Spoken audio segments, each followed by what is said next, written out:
Olá pessoal, tudo bem? Começando mais um programa Voz da Verdade Podcast, mais um episódio para glória e graça do nosso Senhor Jesus Cristo, nosso Deus. Estamos tendo aqui a grata satisfação de receber um casal amigo, tanto tempo que a gente tem convidado, as agendas apertadas, mas proveu a esse dia. Deus trouxe aqui mais uma vez. Queria agradecer a presença aqui da irmã Lélia. Me desculpe, pastor Matos, mas eu vou apresentar primeiro as mulheres, sempre tem prioridades nessa bancada. A irmã Lélia e o esposo, o pastor Matos também, ambos da Igreja Cristã Evangélica do Coatraque, né? E nós temos aqui para essa bancada para falarmos sobre aconselhamento bíblico, né? Seja bem-vinda, irmã, mais uma vez aqui à nossa casa. Obrigada, Márcio. É um prazer retornar aqui. É a segunda vez nesse podcast tão querido e eu estou com muita expectativa boa desse nosso bate-papo ser abençoador para todo mundo, né? A irmã Lélia é uma mulher de fé, marcada pelo acolhimento às famílias, né, às pessoas, mulheres, e faz parte também do ministério lá do aconselhamento bíblico, né, da igreja, né? E agora é o pastor Madison, né, meu pastor também, já foi meu professor, tenho um prazer aqui de apresentá-lo mais uma vez. Ele é um cara muito querido por mim, por todos. Ele é um servo do Senhor, conselheiro bíblico, ele é escritor, né? Ele também é lutador de jiu-jitsu, motociclista, baixista. Rapaz, o currículo do homem é muito grande, hein? E agora guitarrista. E é guitarrista, olha aí. Eu tô para olhar esse ensaio aí, né? Para fazer. Pastor Madison, seja bem-vindo aqui mais uma vez. Márcio, obrigado, querido, pelo convite. Agradecemos a sua generosidade e também a confiança que você tem de ceder este momento para falarmos um pouquinho sobre a palavra de Deus, sobre aconselhamento bíblico e também por trazer a nós dois aqui para falarmos aquilo que é o nosso foco ministerial na nossa igreja local, no estado, mas também em todo o Brasil, para a gente vai. Nós somos servos do Senhor que se dedicam a falar do aconselhamento bíblico. Então, para nós, isso é muito precioso. Obrigado mais uma vez. Esse também faz parte aí de um dos meus chamados, né? Eu tenho, assim, talvez seja isso, né? Na minha veia, assim, uma vontade muito grande de aprender mais sobre aconselhamento. Eu já tive a oportunidade de fazer um curso lá no Instituto Charles Spurgeon, fiz um curso e conheci alguns colegas seus, né, pastor? E assim, vejo o trabalho que vocês fazem, né? Vocês têm. Eu queria logo começar perguntando o curso que vocês estão fazendo em EAD aí, o instituto que vocês têm, né? E vocês têm um curso que está em formação ou já tá acontecendo, né? Há alguns anos, eu e Lélia decidimos que investiríamos nossa energia suprindo uma área da igreja que a gente percebe que tem muita carência, né, que é a área do aconselhamento bíblico. Sim. Então, o Senhor nos permitiu estudar e nos qualificar para poder servir primeiro a nossa igreja, no sentido de cuidar de famílias e pessoas que estão com dilemas na vida cristã e que precisam ouvir uma orientação bíblica e que não sabem, às vezes, por onde começar. E aí isso gerou no nosso coração o desejo de criar uma escola de aconselhamento bíblico. Show. Um centro de formação de conselheiros bíblicos, não apenas na nossa cidade, mas onde a internet chegar. Sim. Então surgiu a Teleios. A Teleios é uma escola de aconselhamento bíblico, cujo grande foco, a ênfase é formar conselheiros bíblicos para servirem em suas igrejas. E aí a gente faz isso de algumas formas, de algumas maneiras. Dentre elas, a oferta de cursos presenciais, cursos de formação específica para conselheiros bíblicos, que acontecem em parceria com a MAB Internacional, que é uma instituição norte-americana ligada aos grandes nomes do aconselhamento bíblico no mundo, Jay Adams, Stuart Scott e grandes outros nomes que escrevem e produzem teologia de aconselhamento bíblico. E aí nós oferecemos então essa formação presencial, mas também conferências e cursos específicos de temas relevantes ao aconselhamento bíblico nas igrejas. Sim, perfeito. E aí para aqueles que não conseguem essa modalidade presencial, a Teleios também desenvolveu uma plataforma online onde nós temos cursos que ficam lá à disposição da pessoa que tem interesse em conhecer diversas áreas, como por exemplo, aconselhamento bíblico em caso de distúrbios sexuais, aconselhamento bíblico para pessoas rotuladas com TDAH. Então, a nossa plataforma ela tem alguns cursos online onde a pessoa pode acessar. E lá ela tudo muito intuitivo, ela faz a aquisição dos cursos, cumpre a carga horária, recebe a certificação. E também nós temos na plataforma oportunidades de mentorear pessoas que estão nessa caminhada, né? Sim. E aí, se alguém porventura interessar, eu quero conhecer um pouquinho mais, tem o Instagram, que é queria que o senhor dissesse aí. O Instagram é Escola Teleios. É vai bem estar facinho. aqui na tela, né? Vai em algum aqui, lugar aí vai ter o milagre da TV, né? Escola Teleios. Vai colocar aqui. E lá é tudo muito intuitivo, então você pode seguir, lá a gente interage. E foi isso, foi uma realização do nosso coração ministerial, meio da minha esposa, de poder contribuir fora de sala de aula. Como você bem sabe, meu amigo, eu leciono não só no Maranhão, eu leciono em vários seminários e igrejas no Brasil. Sim. Mas nem sempre as pessoas têm a condição e a oportunidade de estarem numa sala de aula de seminário. Sim, e aí nisso a Teleios, ela leva o aconselhamento bíblico até as igrejas. E é uma realização para nós. A gente está muito satisfeito, muito feliz com a Teleios, assim, servindo tanta gente. Isso agora, fim desse mês, vai acontecer uma conferência de aconselhamento bíblico lá na nossa igreja. Uma preletora famosa aí que vai falar. Vou me inscrever aí, vou pegar essa rebarba aí, vou tentar fazer minha inscrição. Preletora famosa, ele quer dizer... Isso, Mas enfim, esse está à disposição hoje, se a pessoa quiser entrar agora na plataforma, já tem conhecimento. Sim, é tudo muito intuitivo. E enfim. Também tem o nosso contato, essa é uma das vantagens. Como não é uma escola apenas de formação conteudista, é uma questão ministerial, lá as pessoas têm acesso a gente, sim, de falar conosco e também promover algumas parcerias de levar o ensino do aconselhamento para as suas igrejas. Até estávamos falando agora há pouco sobre as minhas agendas para o nosso esporte do fim de semana, sim, mas é porque eu cumpri uma agenda bem extensa, indo em várias cidades, levando ensinamento em aconselhamento bíblico e, então, assim, levando de fato ensinamento onde as pessoas não podem ir aos grandes centros. Sim. E é uma das missões que a Teleios tem como fundamento, é levar o treinamento em aconselhamento bíblico para quem está longe, legal, ou na internet ou de forma presencial. Legal. Glória a Deus por isso, né? Acho que é isso que nosso papel aqui é tentar motivar as pessoas a entenderem mais e ajudarem, né? Outras pessoas que passam por problema. Eu vou pedir aqui agora, para a gente começar o nosso tema, de fato, vou pedir para a irmã Lélia orar para a gente, tá? Para que Deus possa conduzir o nosso bate-papo de hoje aqui. Amém. Com certeza. Vamos orar então. Senhor Jesus, grandioso Pai, eterno Deus, que privilégio estarmos aqui, ó Deus, nesse podcast tão querido, tão abençoador. Quantos homens de Deus, mulheres de Deus já estiveram aqui, ó Deus, trazendo sã doutrina, trazendo ensino bíblico. E quantas pessoas que ouvem esse podcast são abençoadas. Ó Pai, obrigado pela vida do Márcio, por esse projeto que ele tem conduzido com zelo. Que nesse momento, ó Pai, nessa mesa, o Teu nome seja glorificado, ó Deus, possamos expor, explicar, ó Deus, defender a sã doutrina, a Tua sagrada Bíblia, ó Deus, para que pessoas possam ser edificadas. Conduz esse bate-papo para a honra e glória do Senhor Jesus. Amém. Amém. Glória a Deus, glória a Deus. Bom, gente, a gente vai começar aqui com um bate-papo pontuado em aconselhamento bíblico, porque nós vivemos em tempos de muitas vozes, né? Mas poucos ouvidos, né? Muitas pessoas falando muito sobre muitas coisas e muitas pessoas querendo ouvir muitas coisas e que não tem norte, desnorteadas, né? Muitos buscam conselho em outros lugares, muitos vão para a internet, vão para colegas, vão para sãs que não são doutrinas corretas, não são sã doutrinas, né? E o aconselhamento bíblico não é um conselho humano, não passa de um conselho humano, mas uma aplicação amorosa e fiel à palavra de Deus. Isso. Eu acho que é o grande, vamos dizer assim, pilar que a gente tem que, no começo do nosso bate-papo, encontrar uma forma de falar isso. Hoje, nós vamos refletir aqui que esse ministério é tão necessário e traz direcionamento muito e principalmente em tempos de desespero, não é?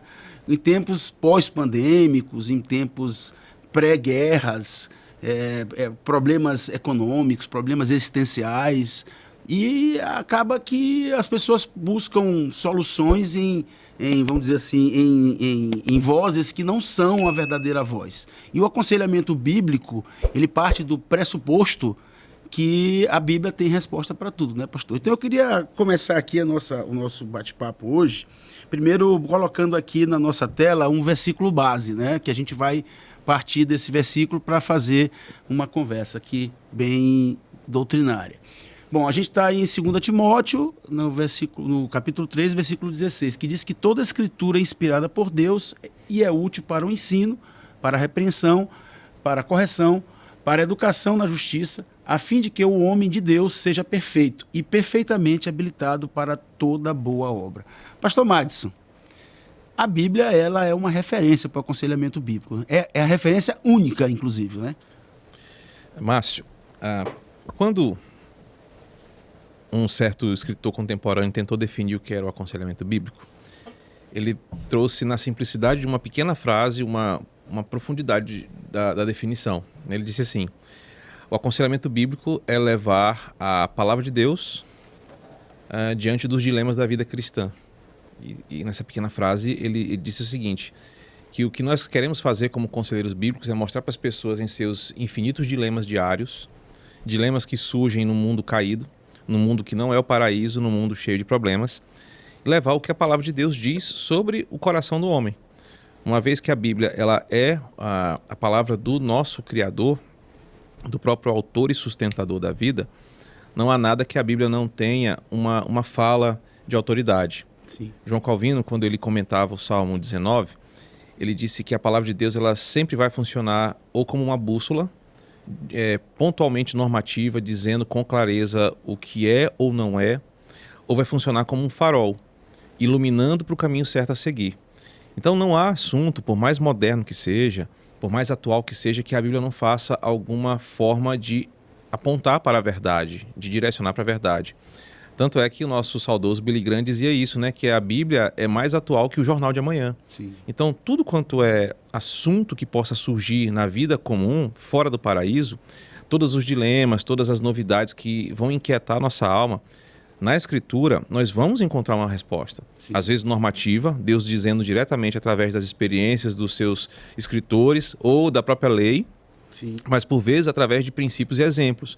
E que quando aplicados, eles trarão aquilo que a Bíblia promete. E o que a Bíblia promete? Que para a obediência à palavra, Deus há de abençoar. Mas para a desobediência à palavra, Deus vai ensinar através dos seus santos juízos. Então, o que nos leva a entender que a Bíblia, sim, ela tem um posicionamento convicto, direto ao coração do homem, que não há nada que esse homem contemporâneo, por mais que seja inovador, venha viver, que a Bíblia não terá uma resposta útil para ele. Sim. Então a gente falou aqui talvez de algo que é um processo não só... a suficiência da Bíblia. A Bíblia é suficiente para determinar a questão do determinismo, mas também para a orientação, que o senhor falou. Isso. Sobre o farol. Agora, e a irmã Lely? Eu queria perguntar assim, qual a importância do aconselhamento para a caminhada cristã? Parece ser uma pergunta muito próxima uma da outra, mas a gente está aqui, já está entrando na questão do processo de caminhada, né? Da continuidade da nossa caminhada cristã. Qual a importância? Eu diria que não existe caminhada cristã sem aconselhamento bíblico. Deus não nos criou para vivermos sozinhos. Na sua soberania, Ele nos criou para viver em comunidade. Sim. Antes, no Antigo Testamento, no povo do pacto, no Novo Testamento, no seio da igreja. E quando Ele ordena para a igreja, Ele ordena muitos mandamentos de mutualidade. Aconselhai-vos uns aos outros, instruir uns aos outros, cuidai, amai, acolhei. Tudo isso tem a ver com aconselhamento bíblico. Sim. Então, a caminhada cristã saudável, ela tem a ver com esse cuidar mútuo, com esse ensinar mutuamente, né? E é interessante que o aconselhamento bíblico não é algo recente. Muitas pessoas pensam, está na moda, o Brasil está num boom de aconselhamento bíblico, como se fosse algo moderno de agora. O aconselhamento bíblico, ele existe desde sempre, né? Deus já estabeleceu a questão do conselho desde Gênesis, por exemplo. Quando a gente olha para Gênesis, que não é só a narração dos primeiros fatos, mas também o padrão de Deus para todas as coisas, Deus cria o homem e Ele diz, olha, você vai viver segundo o meu conselho. Então, o homem, desde Gênesis, mesmo pré-queda, já precisava de aconselhamento. Ele precisava ouvir o conselho de Deus, seguir o conselho de Deus e ser feliz. Então, quando Deus cria o homem, Ele fala, olha, dessa árvore você não pode comer, das outras você pode Sim. comer. Se o homem seguisse o conselho de Deus, ele seria feliz. Mas Gênesis 3, nós temos ali o advento da queda. Por quê? Porque o homem que foi feito para seguir conselhos, ouviu o conselho do mal. Então, se antes da queda o homem já precisava ouvir conselhos, depois da queda, essa necessidade, então, né, multiplicou a milésima potência. Então, Deus proveu no povo do pacto, mesmo ali no Antigo Testamento, que o povo tivesse esse mecanismo de aconselhamento, de ensino, de cuidado mútuo. Então, a gente vai ver na história da revelação, os patriarcas, os profetas, que atuavam ali como conselheiros, né? A gente vai ver a palavra original para aconselhamento na Bíblia, por exemplo, no Antigo Testamento, uma palavra muito recorrente, que é a palavra noutetel, significa advertir. E era exatamente isso que os profetas faziam. O aconselhamento também tem a ver com a instrução, com o ensino. Também era isso que os profetas faziam. Então, Deus provia essa estrutura de cuidado, né, dessa caminhada, através do aconselhamento bíblico. E na igreja, então, primitiva, no Novo Testamento, a gente vê isso com muito mais ênfase, né? Os apóstolos, os primeiros apóstolos ali logo entenderam essa dinâmica da igreja do aconselhamento bíblico. Então, a gente tem Atos 20:20, dizendo que Paulo ia de casa em casa. Olha só, né? Sim. Esse pregador que era pregador das multidões, esse missionário que era itinerante, ele também era o conselheiro de casa em casa, né? Ele ia de casa em casa e cada família uma demanda, nessa família talvez um luto, na outra família uma ansiedade. Sim. E Paulo estava nessa dinâmica de aconselhamento bíblico, fortalecendo o povo de Deus. E Paulo mesmo é aquele que aos Colossenses, lá em Colossenses 3:16, vai falar: habite em vós ricamente a palavra da verdade, aconselhai-vos mutualmente. Então, é uma ordenança, é um imperativo e é um meio de graça. É como o Senhor estabeleceu que a igreja seguiria, se fortaleceria e brilharia o nome de Jesus. Então, a importância é essa, né? Não existe caminhada cristã solo, não existe santificação sozinho. O meio no qual Deus proveu para que a igreja se santificasse em comunidade, em corpo, né? E por isso o aconselhamento bíblico é essencial para a igreja de Deus. Muito bem. A senhora falou em graça, e aí eu vou aproveitar, pegar esse gancho e perguntar para o pastor Madison. Na hora de você... Bom, a gente vai entrar em alguns temas daqui a pouco, como ansiedade, depressão, medos, enfim. Mas antes disso, por se tratar na questão da exortação, tem um momento que o aconselhamento bíblico passa por exortar também. E como é que equilibra nesse momento, pastor, a graça, que a senhora falou agora, e a exortação? Como é que isso é equilibrado no momento de aconselhamento, por exemplo?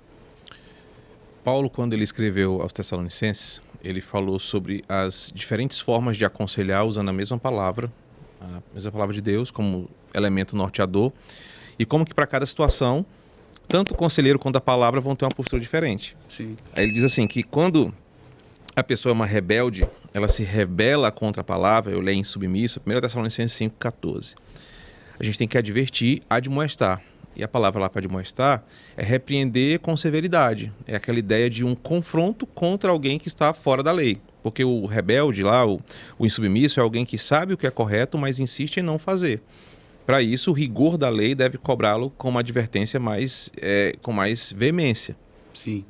É o mesmo princípio que ele vai usar aos próprios Romanos, no capítulo 13, quando ele vai falar sobre o poder do Estado na manutenção da ordem civil.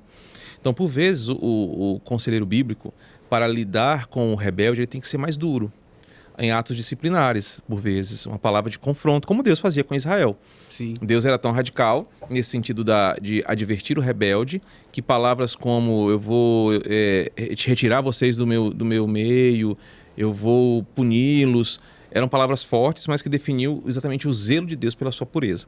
Então, mesmo quando o aconselhamento ele é duro nesse sentido, ele tem uma demonstração de graça de Deus zelando pela sua palavra, pela sua santidade, pela pureza do seu povo. Sim. Mas no mesmo texto de Paulo aos Tessalonicenses, ele vai falar para aqueles que estão fracos, aqueles que não conseguem mais suportar as dores da vida e ficarem de pé, aqueles cuja a vida castigou tanto o seu coração que eles não conseguem mais ter esperança. Para esses, o mesmo versículo fala que nós temos que amparar, dar suporte, estar do lado com palavras de bom ânimo. Sim. E aí nessa demonstração, a mesma palavra, o mesmo conselheiro, o mesmo Deus se mostram graciosos, porque a mesma palavra que exorta e adverte com veemência é a palavra que está ali do lado, chorando com os que choram.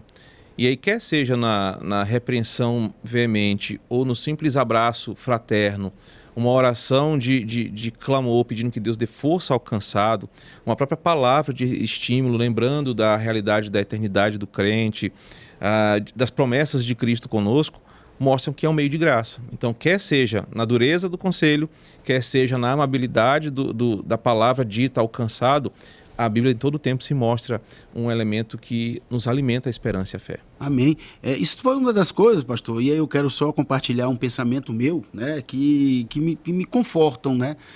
Você entender sobre o pacto e sobre a questão da eternidade é algo que coloca um peso na minha costa, que é a minha cruz, mas tira de mim um peso que não me pertence mais. Perfeito. Que foi lá na cruz que Jesus me resgatou, né? Enfim, isso é muito importante a gente entender isso.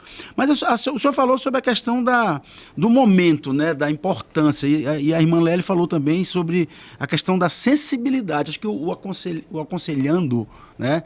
Ele tem que ter essa sensibilidade, né, irmã? Então, assim, como a senhora enxerga a importância da escuta e da sensibilidade espiritual no momento de aconselhar alguém? Porque hoje em dia é muito difícil a gente parar para escutar outra pessoa, parar para escutar um idoso, né? Muita gente não gosta de falar. Eu adoro conversar, eu gosto muito de conversar com idosos, né? Acho que me dignifica muito a minha alma. Acho que aprendemos muito. E com criança também, né? A gente vê a pureza das crianças, de algumas crianças.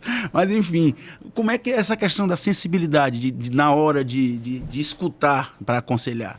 Você falou bem, a gente vive num mundo da pressa. Né? Nós não temos tempo mais para ler um texto, nós não temos tempo para ler uma mensagem mais prolongada, tudo é muito resumido, o nosso áudio no WhatsApp é acelerado, então isso repercute em várias áreas.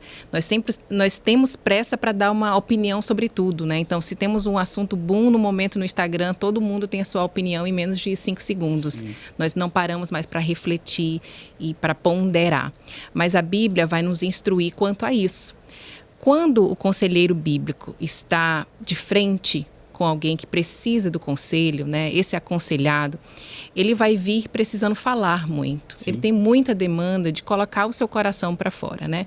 E a Bíblia tem uma instrução muito direta para isso, lá em Provérbios 18, 13, que vai dizer que responder antes de ouvir é estultícia e vergonha. Sim. Coisas que o conselheiro não quer ser tolo, né? Não quer ser precipitado e não quer ser envergonhado. Então, o provérbio diz que se você responde antes de ouvir, você está sendo tolo, isso trará vergonha para você. Nesse mesmo capítulo, né, vai falar que quem retém as palavras possui o conhecimento. O sereno de espírito é homem de inteligência. E lá em Provérbios 25:11 vai dizer que como maçãs de ouro em bandejas de prata é a palavra dita ao seu tempo. Então, o conselheiro bíblico ele tem uma missão. Ele precisa parar, ouvir o que o aconselhado tem a dizer, porque ele não é o Espírito Santo, ele não é Deus, né? Ele não tem a onisciência, ele não tem como saber do que passa lá no íntimo do coração, e Provérbios mesmo vai dizer que o coração é como águas profundas, né? Mas o homem de inteligência consegue decifrá-lo. Então, nós queremos, como conselheiros, ser esse homem de inteligência, alcançar essas águas profundas do coração. E como que nós fazemos isso? Através da escuta. Então, precisamos ouvir.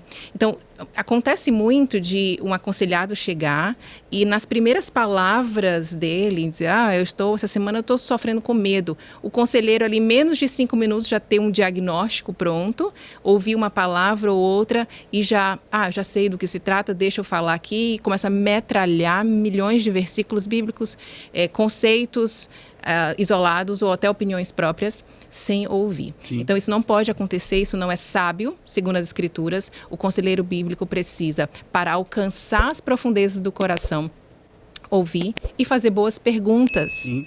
Então, o aconselhado precisa, às vezes nem ele está entendendo o que ele está vivendo, ele pensa que o problema dele é um, quando o problema dele pode ser outro. Então, ele conversando, ele falando, o conselheiro bíblico consegue, pelo discernimento do Espírito Santo, tá? Não é por nenhuma técnica específica, nenhum curso que se faça para decifrar ou para conhecer as profundezas do coração. Nós contamos com a ação do Espírito Santo. Sim, importante isso. Exatamente. Então, o conselheiro bíblico, através do conduzir do Espírito Santo, vai entender a situação e ajudar o aconselhado também entender a situação. E, como diz o Provérbios, a palavra dita ao seu tempo, no tempo correto. Às vezes, num primeiro encontro de aconselhamento bíblico, numa primeira sessão de aconselhamento bíblico, o conselheiro não fala nada. Às vezes ele ouve e fala, irmão, vamos orar. No nosso próximo encontro, nós conversaremos sobre isso. Então, tem um tempo de oração, tem um tempo de ponderação. É quando o Espírito Santo vai realmente conduzindo o coração do conselheiro a entender as circunstâncias ali. E aí, a palavra dita no seu tempo apropriado é precioso. Então, escutar é uma das virtudes, uma das qualidades essenciais que todo conselheiro bíblico deve desenvolver. E a senhora falou uma coisa que é importantíssima. Assim, a maioria de nós, crentes, né, sempre temos uma boa palavra, ou deveríamos ter. Sim. E a grande maioria dos crentes já tem essas palavras preparadas para falar. No momento de luto, no momento de dor, no momento de perdas, sempre tem aqueles versículos que a gente já... Versículos chaves. De chaves, né? Que já estão até Tem umas bíblias que já vem até... já marcados, né? Mas não é isso que a gente está falando. A gente fala sobre aconselhamento bíblico. Às vezes é o mesmo problema, a mesma dor de um aconselhado, a mesma dor de um outro aconselhado, mas o Espírito Santo que vai tratar diferentes. O senhor pode falar mais ou menos assim, por exemplo, as dores, assim. A gente sabe que os grandes males da humanidade hoje são doenças psicossomáticas, né? Sim. Medo, fobias de todos os gêneros, né? Ansiedades, enfim. Tirando os transtornos de humor em geral, hoje são os grandes males, né, que a gente enfrenta. E isso é... Eu vou lhe fazer uma pergunta provocativa. É plenamente tratável com a palavra de Deus, a suficiência da palavra de Deus, sim? Sim, eu vou responder. Inclusive, a gente falou agora há pouco da Teleios, está acontecendo, né? É um processo que nós temos curtido bastante, viver junto com os nossos alunos, uma especialização em aconselhamento bíblico. E ela é totalmente online. E a cada módulo a gente tem descoberto junto com os alunos algumas virtudes da palavra de Deus e do processo de aconselhar que tornam a coisa ainda mais bela. Nós vivemos a era que um certo escritor chamou a era do diagnóstico, onde as pessoas elas estão atrás de compreenderem o que têm, ou porque fazem o que fazem, ou porque sentem o que sentem através de um diagnóstico. E parece que pessoas, quando saem diagnosticadas com alguma coisa, elas ressignificam sua vida. Um fenômeno que está acontecendo muito é que pessoas, depois de um diagnóstico de TDAH, elas se sentem como se realizadas. Agora eu sei o que eu tenho. Aliviadas. Né? Como se fosse, entendi porque que eu sou assim. O nosso papel como conselheiro bíblico não é diagnosticar ninguém. E é justamente mostrar que diagnósticos e rótulos não definem pessoas. O papel da palavra do Senhor, através do aconselhamento bíblico, não é rotular alguém, mas é dizer como essa pessoa deve viver a sua vida para a glória de Deus. Sim. O Wayne Mack, que é um dos grandes nomes do aconselhamento bíblico, o Dr. Wayne Mack, ele tem uma frase que eu gosto quando eu leciono sobre isso, eu falo bastante para meus alunos. Aconselhamento bíblico não é terapia, é uma caminhada de discipulado, onde, quando aquele discípulo ele enfrenta situações que ele não sabe como reagir biblicamente, ele recorre às Escrituras. E quem que vai ensiná-lo? Quem vai ensiná-lo é aquele homem ou mulher de Deus que conhece a palavra, que ama a igreja e que sabe aplicar a Bíblia nos dilemas da vida. Então, veja só, enquanto as pessoas estão buscando consultas com terapeutas para entenderem as suas dores e assim saberem por que fazem ou sentem alguma coisa, o foco do aconselhamento bíblico é mostrar que, independente de qual seja esse dilema, a Bíblia sempre terá um caminho para a gente viver para a glória de Deus. Dito isso, a gente entende então que qualquer que seja os males do nosso século, há um pastor presbiteriano que chama qualquer que seja o espírito de época, a Bíblia sempre será um elemento normativo para a nossa vida. Porque hoje nós vivemos um cenário, você descreveu agora há pouco, né, de uma tensão de uma guerra mundial, a instabilidade econômica e financeira do nosso mundo. Enfim, é um cenário que não era o mesmo de 50 anos, Sim. que não era o mesmo de 300 anos. Mas isso não quer dizer que o nosso é pior. Cada um viveu o seu espírito de época. Cada mal o seu tempo. Cada tempo vivia ali o seu mal, a sua própria especificidade do que estava vivendo. E em todos esses momentos, a Bíblia sempre foi a mesma. E essa é a beleza. Porque teorias, elas vão e vêm. Um próprio exemplo disso é a própria definição, a antropologia da psicologia. Quando você busca nas psicologias uma definição do que é o ser humano, a psicologia ela ainda não consegue ter um consenso. Tanto é que esse rótulo do que é o ser humano na antropologia aplicada à psicologia, ela vai da visão biomédica do mundo às definições sociológicas de Michel Foucault e por aí vai. Ela não consegue fechar o que é o ser humano. Por quê? Porque o ser humano é muito complexo para que uma área do saber possa defini-lo. Mas quando nós olhamos para a Escritura, De Gênesis a Apocalipse, a Bíblia é normativa e ela é pontual ao descrever o que é o ser humano. Ela fala o ser humano é imagem e semelhança de Deus. É uma definição direta e poderosa, e a partir dessa premissa que a Bíblia é a única e o único instrumento que entende o que é o ser humano, tudo que ele possa viver, tudo que ele possa sofrer, tudo que ele possa sentir, independente da época ou dos tempos, a Bíblia terá uma resposta. Por isso que sim, quaisquer que sejam os males que o homem enfrenta hoje ou enfrentou no passado, a Bíblia sempre terá um horizonte de fé e de normas para que ele possa viver aquilo para a glória de Deus. E aí entra numa questão que geralmente as pessoas perguntam nos cursos.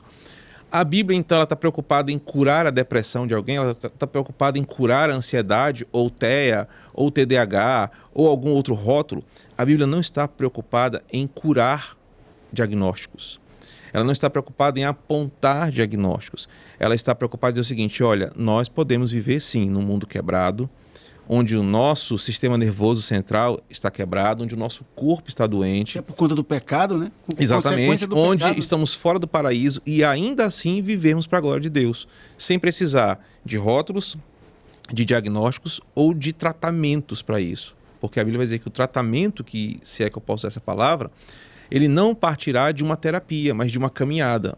Porque no aconselhamento bíblico, a cura não é um elemento, a cura é uma pessoa. Sim. E essa pessoa é que diz: olha, eu estou convosco, ainda que você ande pelo vale da sombra da morte. E essa visão de que Cristo é o centro do aconselhamento muda tudo de figura. Porque eu posso sim enfrentar dias severos, onde a tristeza ela é tão forte pelas perdas e dores, que a psicologia pode definir como um transtorno depressivo. Mas ainda assim, nesses momentos, há uma palavra de Deus que diz: olha, no mundo vocês terão aflições, mas tenham um bom ânimo porque eu venci o mundo. Então a Bíblia ela oferece não apenas um tratamento, ela oferece uma cosmovisão. Uma continuidade, né? Uma continuidade de caminhada que o senhor está falando. E na verdade é o seguinte: se for para a gente encontrar um código, tem um livro tem um livro de médico, né, que tem mais de 4.000 códigos que define o seu... E dentro da área da psiquiatria, o DSM é isso. Ele é para tratar de transtornos e defini-los e sistematizá-los. Mas observa, quem conhece, porventura algum telespectador conhecer o DSM, vai ver que ele tenta rotular... Não, eu conheço, eu tenho esse livro. Pronto. Eu fiz psicologia e eu tenho esse livro em casa. E hoje ele está na sua 5ª edição revisada, somente amplia os diagnósticos dos transtornos, mas não apresenta um processo de cura libertária. E é interessante que a psiquiatria ela é a única forma de tratar o indivíduo que o aprisiona para sempre. Sim. Porque ele fica refém de uma medicação para se sentir curado. E de um código. Eu sou o código, eu tenho o código tal. E você tem CID, né? Um código. É um CID, exatamente. E, na verdade, a gente tem um código maior, que é o Espírito Santo, que foi dado para nós, né? Que é para a nossa caminhada. E glória a Deus por isso. Minha irmã Lely, eu queria fazer uma pergunta. Vocês têm essa experiência pastoral, né? De igreja, de dentro da congregação. Algo que o terapeuta não tem, algo que o psicólogo que atende em consultório não tem, né? Que são a vivência dos dilemas do dia a dia. Veja bem, quando eu não estou falando aqui algo sem pensar. Eu estou falando aqui algo, por exemplo, você isola o problema e o terapeuta entende o problema a partir do isolamento do problema. Mas quem está no dia a dia da igreja sabe que 90% daquelas pessoas ali estão por alguma dor, por algum problema emocional e que, graças a Deus, foram resgatadas pelo Espírito Santo e estão ali convivendo como um ramo em uma árvore maravilhosa, né? E qual é o momento, irmã, de a gente detectar o momento do aconselhamento? Qual é o momento, assim? Existe um momento que o pastor ou a líder de ministério, ela diz assim, vamos conversar, ou isso tem que partir do aconselhamento? Eu estou perguntando isso como uma dúvida de aluno mesmo, tá? Existe um momento certo de chamar, vem cá, vamos sentar aqui para conversar, ou isso parte da pessoa que precisa do aconselhamento? Eu vou começar a responder e vou deixar o Márcio concluir como um belo de um pastor, certo. Né? Eu acredito que os dois são muito importantes, é o olhar da liderança, de pessoas que Deus levantou para cuidar, para pastorear, né, homens e mulheres, no sentido de que homens são pastores, são líderes, presbíteros e diáconos, e mulheres são líderes de ministérios, né, conselheiras. Então, nessas figuras de autoridades, essas pessoas podem olhar, né, os irmãos sofrendo com alguma demanda na sua caminhada cristã e chamar para o aconselhamento bíblico, isso é possível. Porém, muito comum que a procura venha de quem está sofrendo, de quem está precisando, né? Então, o aconselhado procura alguém, e é interessante como o aconselhado sempre procura alguém de referência, né? Alguém que é maduro na fé, alguém que tem um testemunho. Isso já nos fala muito também, já nos dá essa lição, essa aplicação, assim, bem de início, como nós precisamos ser cristãos autênticos, né, e verdadeiros e sólidos na nossa caminhada, algo que a Bíblia nos chama, né, não é só para líderes, não é só para quem está na frente dos ministérios, é para todos. Porque ninguém vai confiar o seu coração, ninguém vai confiar o seu problema para uma pessoa que tem, né, dificuldade com a fofoca, com a verdade, com a integridade, com o testemunho. Então, nós precisamos, né, de fato, ter uma vida íntegra, uma vida verdadeira, para que pessoas possam nos buscar, né, para entender e cuidar das demandas do coração.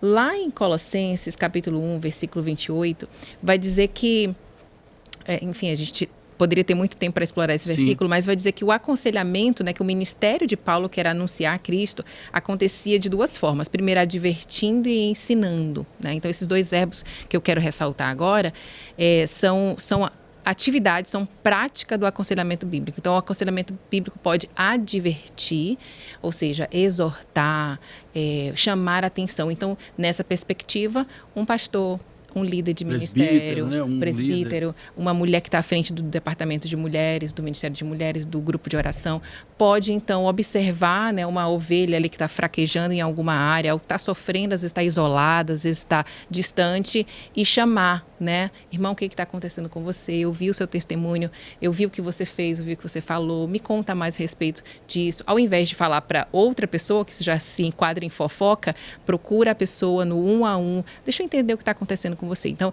esse advertir, esse exortar pode, né, ser uma atitude do líder que busca essa ovelha para ajeitar as coisas. Também, né, o segundo verbo é ensinar. Então, nem sempre, como o Madison já tinha dito, o aconselhamento tem a ver com essa exortação, com esse disciplinar. O aconselhamento bíblico também é ensino.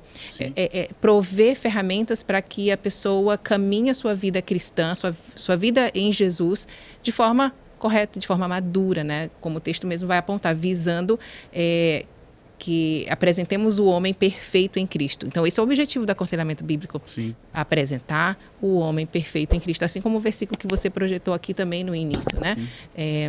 É um versículo muito... parece que ser genérico, mas é algo muito instrutivo, muito né? Potente. E importante. É o que Paulo vai falar nos Gálatas, né? Até Cristo ser formado em vós. Sim. Então, olha o processo, né? Olha a caminhada. Então, acontece também de, às vezes, um aconselhado ter dúvida, né? Minha irmã ou pastor, eu não estou entendendo esses aspectos da vida cristã. Estou tendo dificuldade no meu relacionamento. Às vezes não chega a ser um conflito, uma crise, né? Mas dúvidas. Então, o aconselhamento bíblico entra como ensino. Então, eu acredito que a hora, né, o coração sempre vai apontar. Os líderes buscando entender alguma coisa que possa estar errada, e a própria pessoa sentindo a necessidade de ser ensinado mais profundamente, ou de ser cuidado ou consolado a respeito de uma circunstância específica. Então, pode partir dos dois, né? A pessoa busca alguém para cuidar, né? Isso é muito legal, porque às vezes no nosso isolamento da nossa sociedade, ali do correria, a gente não vê o outro, a gente não percebe o outro. A gente entra na igreja, participa do rito ali, litúrgico, e sai. A gente não percebe quem está triste, quem está passando por dificuldades. Então, esse perceber e esse procurar pessoas é muito importante. Não é o que acontece com muita frequência, mas deveria acontecer muito mais. Sim. E é isso que eu vou levantar agora, que se a senhora me permitir, vai ser, como a senhora falou para o pastor Madison, porque o pastorzão... pastor, né? Afinal de contas, é pastor. Couraça mais dura, né? Experimentada. Mas assim, eu acho assim, né? Me corrija se eu estiver errado, pastor. Acho que toda a igreja deveria ter um ministério de aconselhamento sério. Se não tem, deveria ter. E quando eu digo ministério mesmo, é alguém preparado ou muitas pessoas preparadas para aquilo. Porque às vezes é muito difícil, chegar no pastor ou na mulher do pastor. Mas existem presbíteros, líderes de ministérios que poderiam estar sendo preparados para ouvir aquela, vamos dizer assim, aquele tipo de problema, digamos assim. Porque o aconselhamento bíblico, ele parte de todas as naturezas. Isso. Desde desde da questão, como a gente já falou, de doenças psicossomáticas, mas de problemas de convivência familiar, violência em casa, na família, alcoolismo, idolatria, que é um ponto que daqui a pouco eu vou falar com a irmã Lélia sobre esse ponto também. Mas assim, pastor, às vezes a pessoa comenta os seus problemas, seus dilemas, com a pessoa da rua, com as pessoas numa lanchonete, com uma colega de trabalho, mas não tem uma intimidade, digamos assim, para tratar isso com um conselheiro bíblico, Sim. que deveria ser feito assim. Eu sei que na sua igreja isso é um costume, mas assim, isso no meio cristão, ele não deveria ser de uma forma mais específica, aprofundada, pastor? Eu estou provocando novamente, porque eu acredito que isso é um dilema, como a irmã Lélia falou, que as pessoas têm muito problema de escutar e também falar, né? Às vezes a pessoa fica caladinha lá, aí tem irmã que vai lá, fica no culto, depois vai embora, ninguém sabe o que está acontecendo na casa, às vezes o marido é alcoólatra, o filho está passando por um problema de depressão, ou envolvimento com drogas, e assim vamos caminhando para vamos dizer assim, uma comunidade doente. Sim. Né? E é essa hora que a gente precisa pegar e trazer para a Escritura, né, pastor? Acho que é esse que é o nosso papel como aconselhando, não é isso? Deixa eu tentar resumir 20 séculos de história de aconselhamento bíblico em alguns segundos, né? Mas veja bem, só um parênteses, nós vamos voltar com essa, porque eu até falei para a irmã Lélia nos bastidores aqui, porque esses dilemas, eu vou lançar aqui, de antemão, meus irmãos, eu vou lançar aqui uma série de dores da alma. Legal. Nós vamos falar aqui sobre fobias, nós vamos falar aqui sobre alguns ansiedade, depressão, problemas de identidade. Isso, problemas de identidades, enfim. Isso vai ser uma série. Vai ser bom demais, hein? A gente vai ter um momento aqui que nós vamos, né? Legal. Mas enfim, em 20 minutos, fala em 20 anos. Vou resumir 20 séculos aí de... Márcio, quando Deus criou o homem, ele não deu ao homem a legitimidade para viver por conta própria. Lá no Éden, quando Deus estabelece o homem num habitat perfeito para a sua convivência, ele estabelece uma norma. Nós chamamos isso de teonomia. O homem deveria seguir a lei de Deus, com as consequências para obediência e desobediência. E Lélia até falou um pouquinho disso mais cedo. Então, durante toda a história do cânon, você tem sempre uma norma, a norma divina conduzindo o homem. No Antigo Testamento, pelos arautos proféticos, que exortavam o povo quando o povo se desviava da palavra. E também dos profetas que lembravam o povo das atribuições da lei no meio do povo. Então, sempre Deus teve as exortações. A representação visível no templo para mostrar os benefícios de obedecer à lei, os profetas nas ruas, nos palácios, exortando o povo. Quando no Novo Testamento há uma transição de cultura, a figura do sábio, da literatura sapiencial, que sabia da palavra de Deus e orientava o povo, ela muda para a figura apostólica. Então, os apóstolos, eles orientavam a igreja pela palavra de Deus. Então, em toda a Bíblia, você tem Deus preocupado em orientar o seu povo no aspecto comunitário e não profissional, mas no aspecto da vivência como povo de Deus, uma orientação do que Deus queria para o seu povo. Quando o primeiro século encerra, nós começamos uma nova era da igreja, a era dos catecismos, das primeiras formulações teológicas e de uma igreja que não era institucional, que ela estava espalhada nas casas. Então, os primeiros pais da igreja, a época da patrística, ainda há uma ideia de como seria essa igreja que Jesus incentivou os seus discípulos a espalharem pelo mundo. Então, eles viviam de casa em casa, viviam nos lares, em pequenas comunidades, e aí os apóstolos geraram uma segunda geração de líderes, e esses líderes, após os apóstolos, então, foram orientados a pregar a palavra, a ensinar a palavra. Então, nunca a igreja ficou desassistida no aspecto comunitário. Sempre tinha alguém Sim. que amava a palavra, que conhecia, que orientava os mais frágeis na fé. Só que quando Constantino ele torna a igreja de Cristo uma igreja institucional, Sim. aquilo que era comunitário e didático se torna sacramental. Ele torna, então, o aspecto de aconselhar ou de conduzir a igreja no aspecto clerical. Surge agora um clero de pessoas que são separadas para esse fim e que as pessoas agora do senso comum, as pessoas comuns da igreja não podem mais aconselhar umas às outras. Preciso agora você procurar o padre, o clérigo. E esse clérigo, ele vai te dizer o que a palavra de Deus tem a dizer para você de uma forma sacramental. Você ouve, ele te ouve e depois te diz as penitências e aquilo que você deve fazer. E dentro da teologia romana, sacramentalista, aquilo te torna mais perto de ser salvo. Sim. Então, durante toda a Idade Média, o aconselhamento bíblico se tornou sacramentalista. As pessoas não conversavam sobre os seus problemas umas para as outras. Elas procuravam um padre e o padre não apresentava soluções, mas apresentava uma norma que a igreja estabeleceu. Para esse pecado, essa penitência. Para aquele pecado, essas penitências. Então, durante toda a Idade Média, não houve o aspecto comunitário do aconselhar-se. Era uma coisa muito extinta no meio da igreja. As pessoas não falavam disso. Além da igreja ter tido também um afastamento. Isso, né? porque ela se afasta da simplicidade da palavra e ela se torna uma instituição do império. Sim. E como um órgão institucional, a norma da igreja não era mais a palavra, mas era o imperador. Sim. E por mais que pareça ofensivo aos católicos romanos, a verdade é bem essa, que a igreja se tornou uma igreja do imperador. Porque ela era ligada ao imperador como sendo o chefe da igreja, tendo o Papa indicado por ele para governar a igreja. Então, durante toda a Idade Média, não houve aconselhamento bíblico como uma forma comunitária, como era na época do Novo Testamento. Quando os reformadores, na verdade os pré-reformadores na França, os Lollardos, começaram a perceber que a Bíblia tinha respostas para os dilemas das pessoas que estavam morrendo de fome na França, para aqueles irmãos ingleses que estavam ali sedentos por alguma esperança no mundo tão caótico do século XV, começou um movimento de olhar para a palavra. E aí, 100 anos depois, os reformadores surgem no mundo para dizer o seguinte: olha, a Bíblia tem algo para falar para nós. E isso causa a grande explosão da Reforma Protestante. E de lá para cá, a igreja passou a ouvir de novo a palavra de Deus através da pregação e a ser alimentada pela pregação, mas ainda não era aconselhamento bíblico. Sim. E aí, aos poucos, os irmãos puritanos trouxeram essa ideia de levar a Bíblia na Inglaterra para dentro das casas. Então, os pastores puritanos, eles iam nos lares, que era uma prática do Novo Testamento, Sim. Voltando. ouviam os irmãos e mostravam o que a palavra de Deus tinha a dizer. E aquilo começou a movimentar na Inglaterra uma nova igreja protestante, que não queria mais estar ligada ao imperador, não queria mais estar ligada ao Estado, mas queria estar ligada à palavra de Deus. Houve perseguição, houve de novo um afastamento dessa prática doutrinária.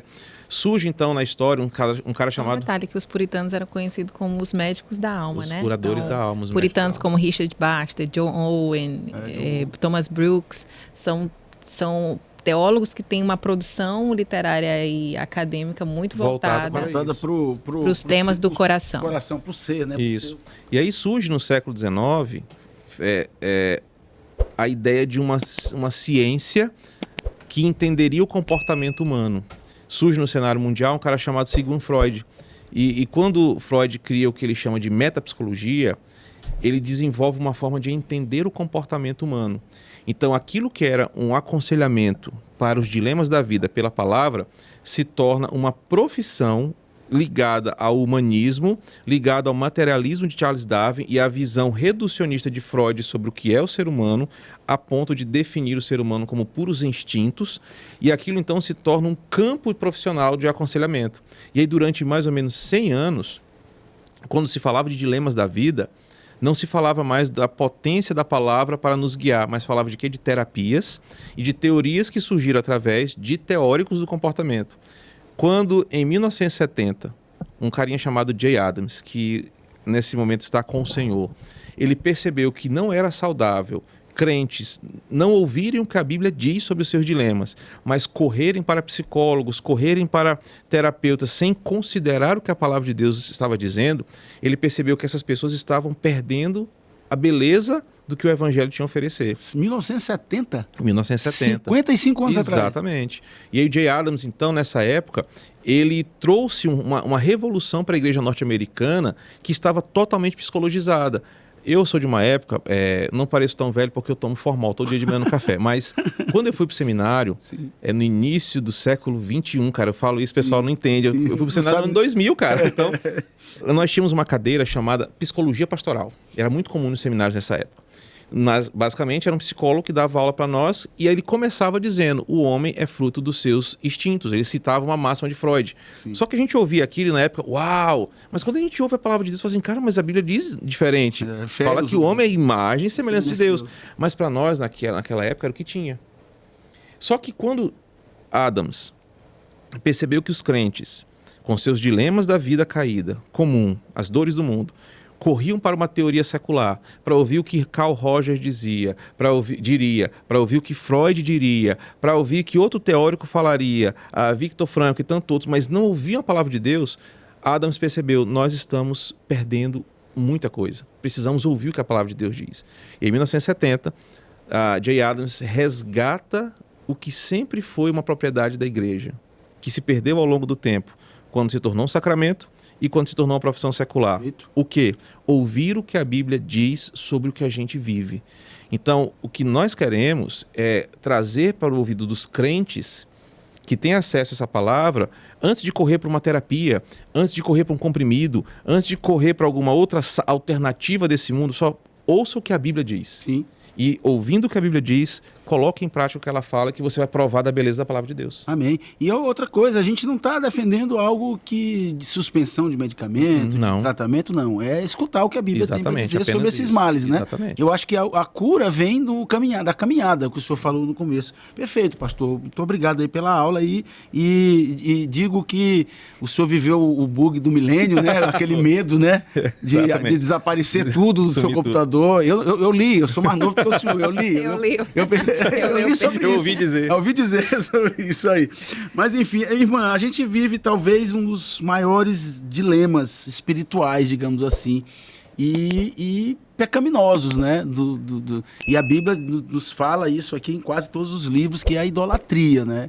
Isso também é tratável com aconselhamento, né, irmã? A senhora quer falar um pouco sobre esse mal que assola a humanidade e dentro das igrejas, hein, pastor? Sim. Dentro das igrejas dos mais altos cleros, digamos assim, tem idolatrias aí que Dentro são... do nosso coração.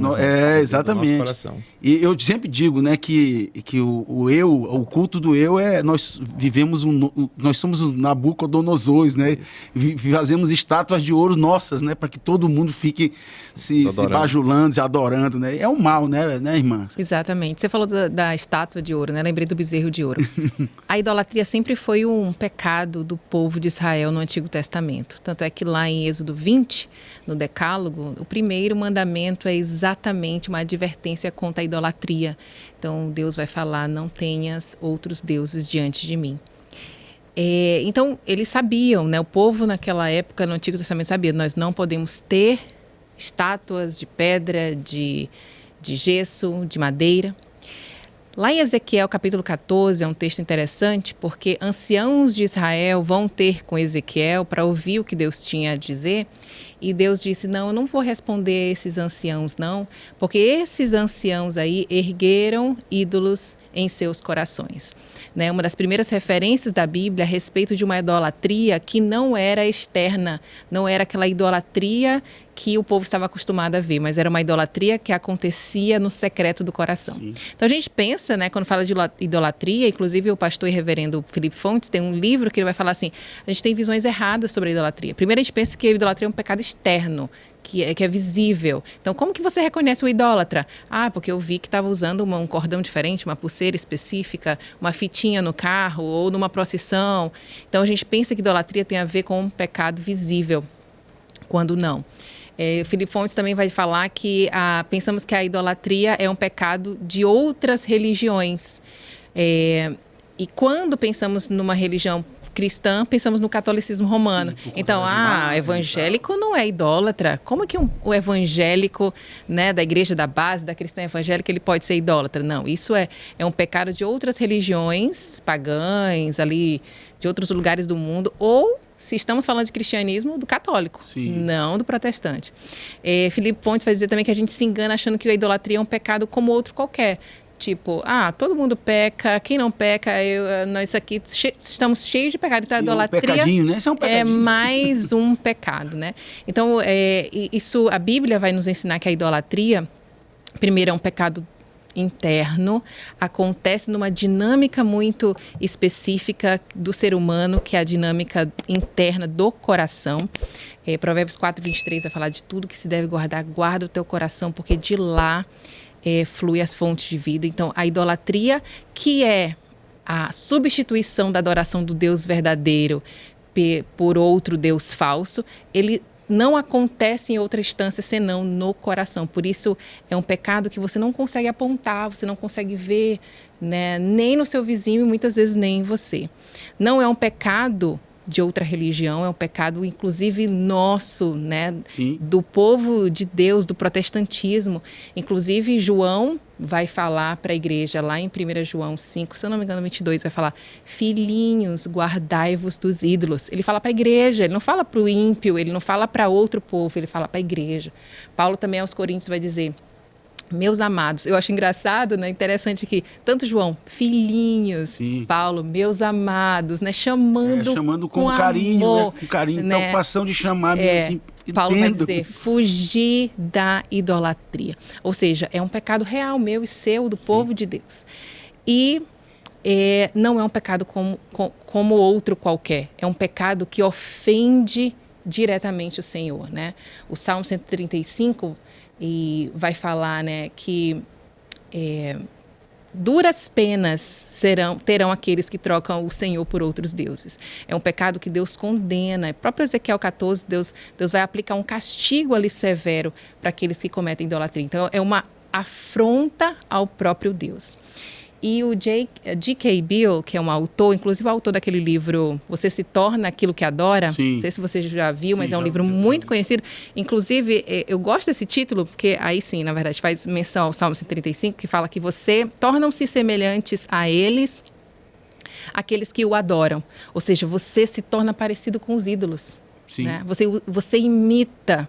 Você não imita o que é belo, você imita o que é feio, você imita os ídolos. E nesse livro ele vai dizer que idolatria, ídolo, na verdade, é tudo que você substitui, né? Você torna aquilo um Deus na sua vida. Você substitui a adoração verdadeira a Deus por uma adoração a algo ou alguém que promete lhe trazer felicidade. E idolatria tem a ver com felicidade, Márcio. Sim. Você idolatra alguma coisa ou alguém, porque esse alguém ou essa alguma coisa lhe promete felicidade, né? Então, alguém que idolatra o dinheiro, a fama, o corpo perfeito e tantas outras coisas, tem nessas coisas a sua fonte de felicidade. E como nós somos enganados? Sim, porque claro, a Bíblia vai nos mostrar que a fonte da felicidade verdadeira, né? Provérbios 16, 20 vai dizer: feliz é o homem que teme ao Senhor.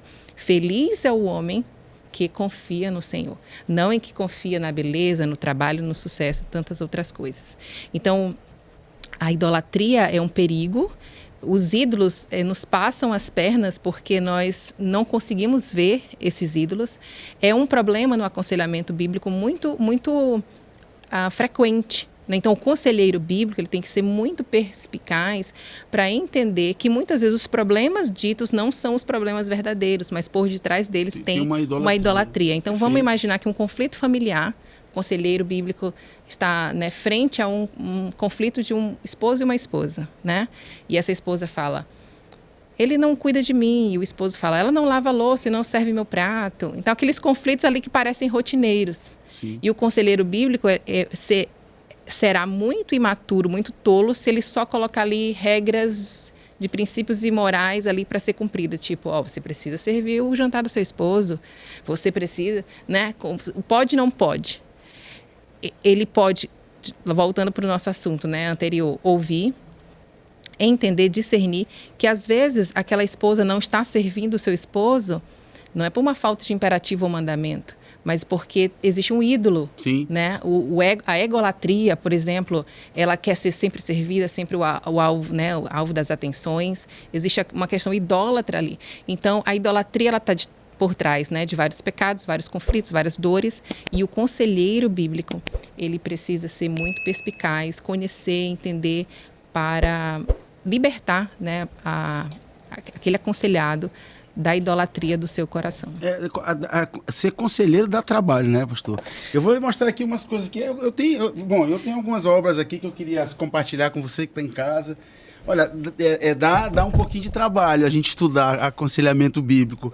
Tem algumas obras aqui clássicas, a Introdução ao Aconselhamento Bíblico aqui. John MacArthur. John MacArthur é um livro clássico. Esse livro eu achei legal, Aconselhamento Bíblico Cristocêntrico, é um livro que tem a letra grande, olha, dá pra gente ler. Esse aqui eu não li, eu dei uma folheada. É bom também. Também do é Haight muito Lambert. bom. Quer dizer, eu tenho vários livros. Agora, um dos melhores livros que eu já li sobre aconselhamento bíblico foi Instrumentos na Mão do Criador. É uma obra também que é fantástica. Que você é uma leitura também muito bacana. E, enfim, tem vários livros aqui. Tem livros que eu não abri ainda, que chegaram agora essa semana. Olha Pastor e o Aconselhamento. Mas Pressuposições do Aconselhamento Bíblico, esse livro aqui é muito bom também. Agora tem esse aqui. Do nosso esse é especial. Esse aqui é especial. Afinal, ele vai dar aqui, fazer uma dedicatória para mim. Esse livro aqui é do pastor Madison, Depressão e Aconselhamento. Vou prometer a vocês que eu vou trazer novamente numa outra oportunidade, acho que só ano que vem agora, pelas agendas, mas eu vou trazer aqui para a gente falar sobre esse tema, sobre depressão, que eu acho que é um tema legal para a gente fazer um aprofundamento. E, assim, aqui só uma parte da nossa biblioteca que tem lá, né? Mas assim, é como aconselhamento bíblico dá trabalho. E eu queria falar aqui, entrando na parte final do nosso programa, que e se fosse ele, né? E Jesus, né? Se Jesus chegasse agora e olhasse aí o que a gente chama de doutrina da prosperidade, com esses conselheiros coaches que tem agora aí, né, pastor? Eu queria que o Roberto botasse a vinheta aí do E se fosse ele, né? Para que a gente pudesse falar sobre isso. Pastor Madison, Jesus Cristo chegando aqui nesse mundo, quer dizer, Jesus está aqui conosco, né? Ele é onipresente, né? E onisciente de tudo. Mas olhando esse mundo aí, onde muitos pastores se intitulam coaches, né? Que muitos deles com teorias da prosperidade, de autossustentação, fora do aconselhamento verdadeiro bíblico. O que Jesus falaria para esses caras aí? O que a gente pode falar para essas ovelhas que estão indo atrás de profetas mirins, de conselheiros aí que pregam esse evangelho da prosperidade aí, que nada mais é do que um grande engodo, né, pastor? Ok. Eu entendo que Jesus repetiria o que ele já disse em Mateus 11, 28 a 30. As pessoas estão cansadas, Márcio. A gente está sofrendo. Não porque o momento está difícil, não porque o dólar está alto, não porque o emprego está difícil, não porque uma coxinha na COP30 custa R$100. A gente não está sofrendo só por isso. Sim. Nós estamos sofrendo porque nós estamos longe da presença de Deus. A Bíblia é muito clara sobre a essência e a fonte de todo sofrimento nesse mundo. É o pecado, a desobediência do primeiro casal que nos expulsou do paraíso. E a Bíblia é muito enfática em Gênesis 3. Porque ela diz que fora do Éden, o que nos sobra é espinho e abrolho. Ou seja, viver nesse mundo é viver em aflição, é viver em dor. Então as pessoas estão cada vez mais sofridas e mais cansadas, porque na mesma palavra diz que no fim dos tempos, as coisas elas se agravariam de uma forma exponencial, porque a proximidade do fim revela o pior de nós. Paulo disse isso a Timóteo, Jesus disse isso em Mateus 24. Então nós vemos um mundo de pessoas cansadas, de pessoas sobrecarregadas. Eu entendo que Jesus diria a mesma coisa que ele falou em Mateus 11, 28. Vinde a mim, vós que estáis cansados e sobrecarregados. Muitas pessoas estão cansadas, mas não estão indo a Cristo. Sim. E Cristo está presente em nós, você falou muito bem. Você já é um teólogo, né? Mas você tem que parar de falar que você é estudante de teologia, você já é um teólogo, né? Ele está entre nós de forma espiritual até a sua parousia, quando todo olho verá a sua forma glorificada e eterna, mas ele está presente também pela sua palavra. Então, quando Jesus fala, vinde a mim, ele está dizendo assim, venham à minha palavra e vejam que ela vai trocar esse fardo por algo de esperança. E certa vez, o próprio Cristo, ele olhando para a sua criação e sofrendo, ele chora olhando para Jerusalém, ele lamenta sobre Jerusalém, porque Jerusalém teve consigo o próprio Filho de Deus. Sim. E trocou o Filho de Deus pelas práticas religiosas. Não é diferente hoje. Nós temos uma Bíblia acessível no nosso celular, sim, nas plataformas digitais, em cada esquina, nos hotéis, em qualquer lugar. Mas as pessoas estão indo a outras fontes. E também, eu acho que Jesus, além de dizer para as pessoas irem até Ele, Jesus diria o seguinte, olha, o seu coração é enganoso. Porque Jesus conhece o nosso coração. Sim. Ele vai te oferecer respostas que não saciarão a sua sede. Ele vai te oferecer respostas que vão parecer boas, mas que no final são caminhos de morte. Os discípulos uma vez estavam perguntando para Jesus sobre César, sobre impostos. Ele falou, dai a César o que é de César. Sim. E dai a Deus o que é de Deus. Eu acho que ele falaria isso exatamente da mesma forma. Olha, se você quer um alívio de alma, se você quer eliminar esse sentimento de culpa, de sofrimento, de dor, que não vai passar com a medicação, que não vai passar com uma terapia, que não vai passar com o seu ateísmo militante ou com qualquer outra fonte, venha até mim. Com a sua bandeira, né? Venha bandeira a mim. Sim. E vindo a mim, eu vou te provar que eu vou aliviar o seu cansaço. E você vai ter de Deus o que você precisa. O que nós precisamos é do Evangelho. Sim. Então eu acho que Jesus seria muito enfático em dizer, o seu coração vai querer te levar para outras teorias, para outras fontes. Pessoas vão querer reprogramar a sua mente, vão querer fazer o seu mindset novo, mas essas coisas são enganosas e o fim delas é a morte. Somente o Evangelho em Cristo consegue repaginar a nossa vida, ressignificar o nosso coração, para que a gente possa caminhar na presença do Senhor para a glória de Deus. E aí Jesus está aqui, né? Na palavra dele, na própria palavra. Jesus é a palavra, né? Esse é o nosso grande alento, né? Que ele nos Perfeito. deixou o Espírito e a palavra. Autoritativa e suficiente. Exatamente. Minha irmã Lely, e eu vou quebrar o protocolo aqui, vou fazer uma pergunta aqui, que é uma pergunta que eu não consigo responder. E as mulheres, é difícil fazer... Primeiro é fazer com que a mulher fale, às vezes, né? A mulher fala, mas na hora de falar sobre o próprio problema, a própria dor, é um pouco complicado, né? Se abrir para o pastor, até por uma sociedade, vamos dizer assim, machista que a gente vive, né? A mulher é mais difícil a gente aconselhar, é mais difícil a gente entender, ou é tudo igual? É uma pergunta de realmente... Inclusive, Márcio, a programação que eu falei que teremos uma preletora intermunicipal, intergaláctica, sim. Ela vai falar um pouquinho. Opa! Tem a ver com a sua pergunta. Pronto. Olha aí, Espírito Santo. Boa pergunta, Márcio. É muito interessante como a Bíblia ali vai falar dos dons, né, distribuídos ao corpo, como cada um tem o seu dom, sua função no corpo de Cristo. E Deus chamou mulheres para muitas coisas. Deus não chamou mulheres para tudo. Então, no seio da igreja, no ambiente também da família, existem restrições bíblicas, né, principalmente no que tange à autoridade e ao governo. Mas Deus deu tantas oportunidades para as mulheres atuarem no corpo de Cristo. E uma delas é o aconselhamento bíblico. Muitas outras, mas Sim. pontuando agora, é o aconselhamento bíblico. Então, olha que bênção, olha que oportunidade. Mulheres podem ser conselheiras, mulheres podem se preparar, estudarem teologia, se aprofundarem na Bíblia para aconselhar outras mulheres. Porque mulheres estão precisando de aconselhamento bíblico. E mulheres gostam de conversar com outras mulheres também.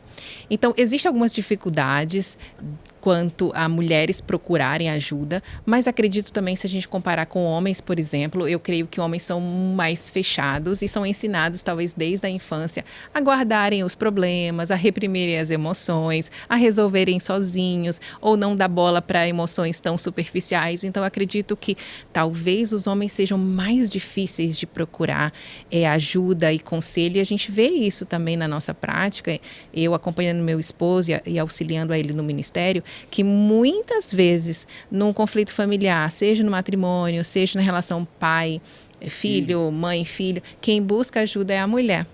Sim. A mulher vai até o conselheiro, ao pastor, vai até a conselheira e fala, estou enfrentando problemas no meu casamento. E essa mulher, inclusive, tem alguma dificuldade de convencer o marido, convencer o filho do sexo masculino ali. Aí está também aconselhamento bíblico. Então, acredito que as mulheres, apesar de também terem algumas dificuldades, que eu vou tentar mencioná-las daqui a pouquinho, mas ainda, se comparando com os homens, elas têm sim uma grande facilidade e uma tendência de buscar ajuda, né? Isso é bem bíblico, porque lá em Tito capítulo 2 a gente vai ver, né, que Deus coloca essa dinâmica de cuidado, que as mulheres mais velhas precisam estar presentes, cuidando, ensinando e aconselhando as mulheres mais jovens. Mas também a gente sabe que o ser feminino ali, ele é muito complexo e as mulheres têm problemas que às vezes os homens não têm. Sim. Por exemplo, às vezes de fofoca, às vezes de inveja, de uma rivalidade feminina, inclusive é tema de algum livro aí da Fiel publicado, né, recentemente, de rivalidade. Então, acredito que muitas vezes também mulheres têm dificuldades de procurar ajuda por conta de o que ela vai pensar de mim, se eu expor a minha fragilidade, não vai me ver da mesma forma. Então, existem dificuldades, mas todas elas, eu acredito que tem um fundo mais pecaminoso, e quando essa mulher cristã vai para as Escrituras e entende a necessidade de estar presente, né, confessar os pecados uns aos outros para serem curados. Então, entendendo a dinâmica da vida em Cristo, se despindo ali do medo, da insegurança e buscando ajuda. Então, mulheres devem buscar aconselhamento bíblico, e são muito abençoadas quando buscam o seu pastor, né? Buscam alguma mulher madura da igreja, que tem testemunho, que tem preparo para o aconselhamento bíblico. Então, respondendo a sua pergunta, né, mulheres têm facilidade, mas têm algumas dificuldades, mas vencendo elas são muito abençoadas. E tem amigas para a caminhada, né? Amigas que olham para o mesmo lugar, Jesus Cristo, para a caminhada cristã. Que é importante, né? A gente ter essa visão sempre no Senhor. Minha irmã, a senhora pode falar sobre esse evento que vai acontecer? Eu queria que a senhora falasse, convidasse aí o pessoal que está em casa aí para participar, explicasse de fato. A gente está caminhando para o final, e que realmente, antes de ir para o final e vocês fazerem as suas considerações finais, evidentemente, eu queria que a senhora falasse isso, e depois eu vou pedir para o pastor Madison orar, né? Porque a gente sempre é bom ter essa bênção do nosso pastorzão aqui, né? Mas, enfim, certeza. A senhora pode falar esse evento que vai acontecer, quando vai ser? Faça o convite aqui para o nosso pessoal que tá em casa. Vamos lá, então. A nossa igreja, na sua conferência de aniversário, vai promover uma conferência de aconselhamento bíblico com o tema Aconselhamento para Todos. E aí, no sábado, dia 29 de novembro desse ano, 2025, vai ser um dia separado para que possamos ouvir sobre o aconselhamento de mulheres. Na verdade, entender sobre exatamente o que eu acabei de falar, mulheres aconselhando mulheres. Então, será que todas as mulheres são chamadas para ser conselheiras? O que elas precisam entender sobre o aconselhamento bíblico? E muitas questões como essa. Então, sábado à noite vai ser um dia basicamente só de mulheres, para que possamos olhar para as Escrituras e entender nosso papel como conselheiras bíblicas.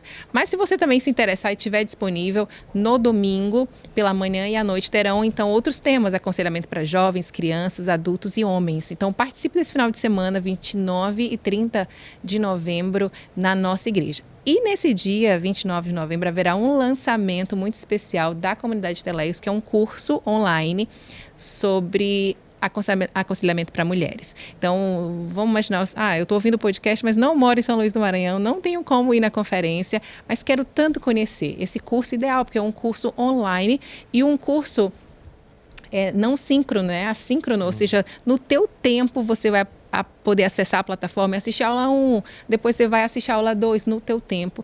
Então, um curso preparado com muito carinho, que vai te colocar também numa comunidade de conselheiros bíblicos para que você possa estar lidando com essas questões. Então, nesse dia 29, haverá um lançamento do curso Aconselhamento para Mulheres na nossa plataforma da Teleios. E aí, para você ficar por dentro mesmo, basta seguir @Escola Teleios no Instagram, para que você possa ficar por dentro aí de todos esses lançamentos e tantas outras propostas que a gente tem, assim, maior alegria de servir a Jesus nesse ensino do aconselhamento bíblico. Eu escutei Marina, um convite para Marina especial. Marina, minha amiga querida, linda, maravilhosa, esteja lá com a gente, vai ser uma honra receber você, Marina. Eu escutei o nome dela aí, a senhora esqueceu, mas eu estou aqui. Mas enfim, eu queria mais uma vez agradecer a senhora por ter disposto esse tempo, disponibilizado esse tempo para vir aqui na nossa produtora, na nossa casa.